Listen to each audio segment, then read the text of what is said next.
Okay, here's an interesting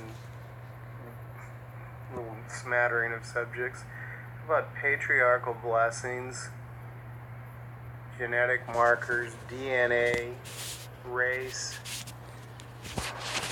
and descendants of Israelites. So, Lehi is a descendant of Manasseh, says the Book of Mormon.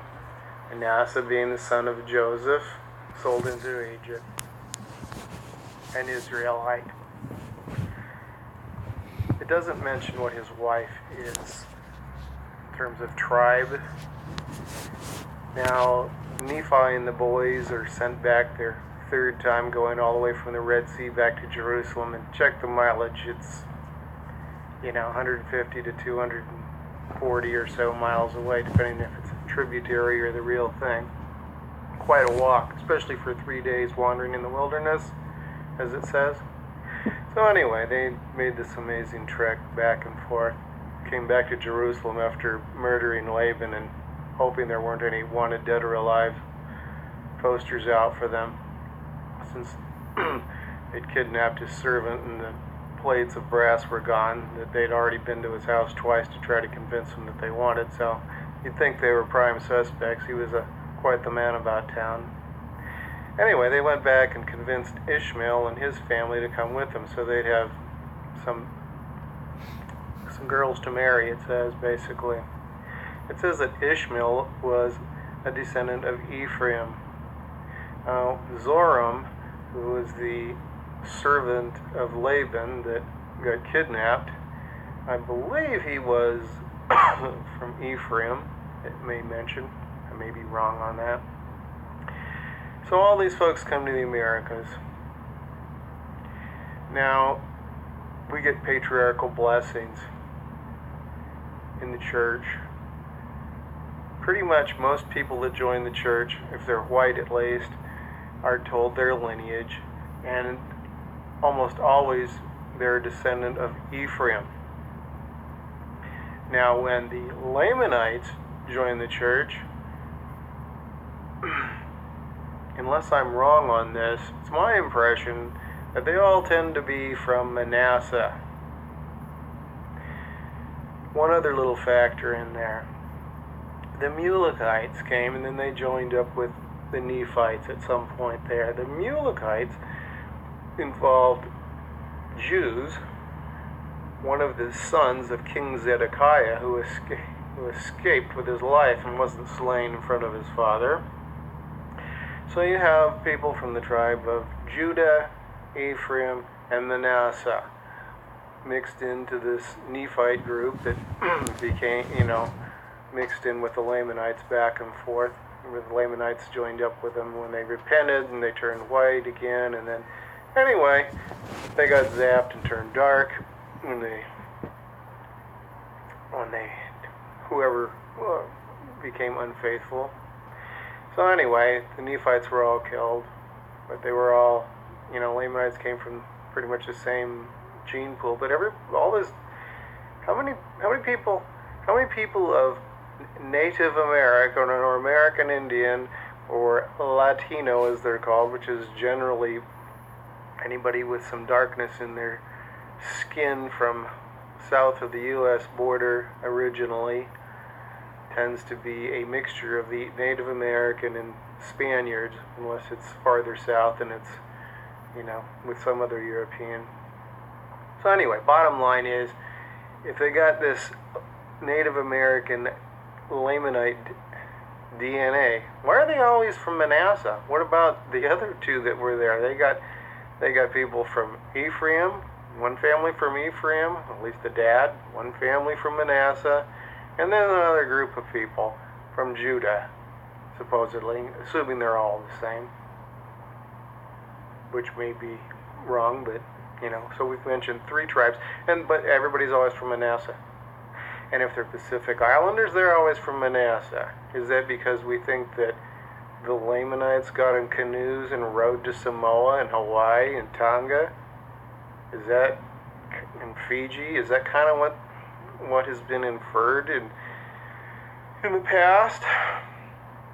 And as I recall, the Book of Mormon, by the way, said that the Lamanites were indolent, lazy, worthless. Doesn't say worthless, but it essentially does.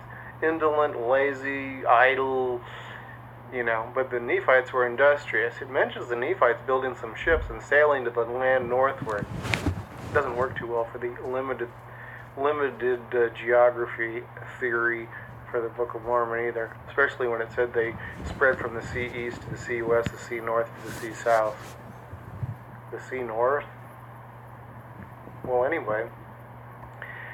So, the people that built ships, they were going to the land northward. And they were Nephites. Industrious, white Nephites. Not lazy, brown Lamanites. So, if industrious white Nephites sailed or built canoes or did something and made it instead of going north, they went south and went to Tonga and Samoa, and they went to Hawaii and all these other Pacific islands and so forth. So God just turned them all brown because they all turned bad. The only reason to turn them brown was to separate them from the good people, who God left them white, unless they got too wicked. Then he let the brown people kill them. So is that what happened on Tonga and Samoa and all the Hawaiian islands, formerly called the Sandwich Islands, before the United States sent Christian missionaries there, which immediately seemed to coincide with civil disturbance and revolution, and then the United States decides to annex the territories, kind of the classic move there of imperial expansion. So, yeah, everywhere else then the same theory is what happened, because those Lamanites were too lazy to build canoes, the Book of Mormon tells us. So it only could be the good white Nephites. So they all got turned brown and killed off their white brothers when they got to Tonga, Samoa, all Polynesia, and the Hawaiian Islands, and everywhere else that people are baptized into the church and given patriarchal blessings that declare their lineage as Manasseh, the only tribe that seems to have made it through in the American Indian Polynesian, despite the fact that there are 3 tribes named in the group intermarrying. Anyway, just thought that was always kind of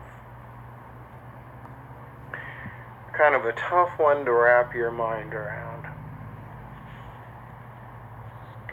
Interestingly, the DNA from most of these Pacific Islanders, well, I think, I don't have all these studies. I've just read that Southeast Asia tends to come up in at least some or many of the Pacific Islanders.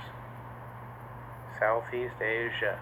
And then we've got Northeast Asia for the folks in the Americas and their DNA testing. But maybe we can just if we threw out all the DNA, we have still got all these people were from Manasseh, it says, even though you had 3 tribes come over to the Americas. And on top of that, there's another issue related to that. 3 major races, Negroid, Mongoloid, and Caucasoid, they have more differences than skin. So, when God cursed the Lamanites over here, somehow they became full-on Mongoloid. They've got Mongoloid skulls. Why is that? Did he curse their skulls? Is that what he did? And how did the Mongoloids get that way in Asia? Were they naughty too?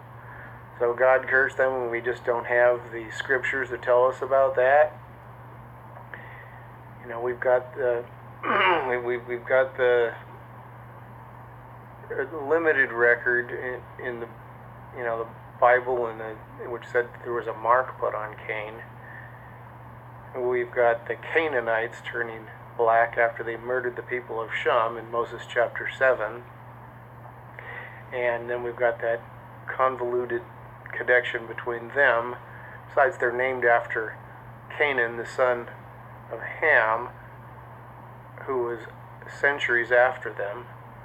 It doesn't say exactly when they were, but actually it does say that Enoch decided to not go preach to them. So who knows who they're named after, because they weren't named after the Patriarch Canaan, because that's spelled differently. Actually, it's a pretty weird story, because it kind of makes it sound like they're the descendants of Cain in the scriptures, but they got turned white, black, so they must not have already been black.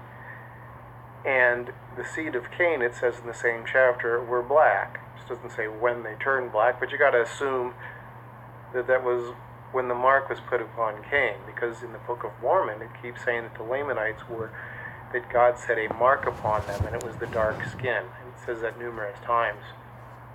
Also, Joseph Smith translation of the Bible, Genesis chapter 9, when Canaan's being cursed to be a servant because his dad saw Grandpa naked when he was drunk.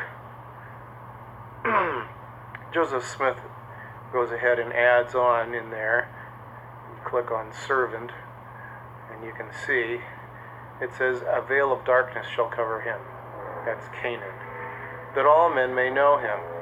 So they can visibly see a veil of darkness over him. That would have to be his skin, unless there's a cloud following everybody in that particular lineage. So he goes ahead and makes that clear to us. So anyway, these people are all cursed. That's how we get these other races. It's what the scriptures are telling us, the LDS scriptures are telling us. Well, the LDS gospel topic essays say that God created all the diverse races and ethnicity and holds them all equal. That doesn't sound like it when it says basically the reason that that there are other races besides the white race is to separate them and to curse them. That's the whole reason they came into being, was to separate them, like from the Nephites or whoever they were around. So it's all so anyway, they get other body features, different types of skulls, different types of hair, other features that are somewhat different. And of course Brigham Young tells us that the blacks were cursed with the flat nose in addition.